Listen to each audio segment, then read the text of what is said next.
கர்த்தருடைய பரிசுத்த நாமத்திற்கு மகிமை உண்டாவதாக. இன்றைய இறைவார்த்தை 2 தீமோத்தேயு 1:10. நம்முடைய இரட்சகராகிய இயேசு கிறிஸ்து பிரசன்னமானதினாலே அந்த கிருபை எப்பொழுது வெளிப்படுத்தப்பட்டது?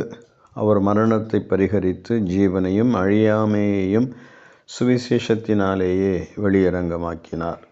2 Timothy 1:10.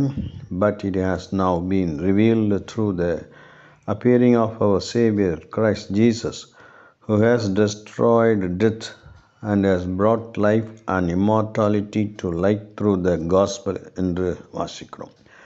அவருடைய முதல் வருகையிலே, அதாவது அவருடைய பிரசன்னமானதினாலே இயேசு கிறிஸ்துவினுடைய கிருபை கிடைக்கப்பெற்றது.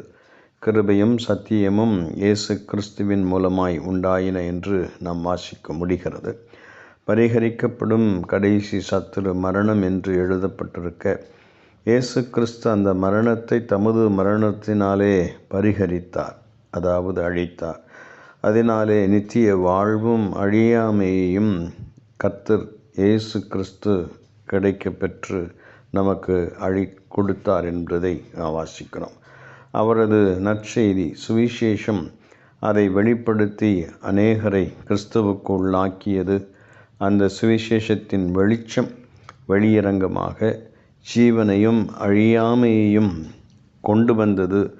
அவர் மரணத்தை பரிகரித்ததினாலே என்கின்ற உண்மையை இந்த வேத வசனத்தின் மூலமாக நாம் வாசிக்கிறோம். அவர் மரணத்தை ஜெயமாக விழுங்குவார் என்ற தீர்க்க தரிசனத்தின்படி அவர் மரணத்தை பரிகரித்து உயிர்த்தெழுந்தார், ஜெயித்தெழுந்தார். கர்த்தருடைய நாமத்திற்கே ஸ்தோத்திரம். கர்த்தர் இந்த வார்த்தைகளை ஆசீர்வதிப்பாராக.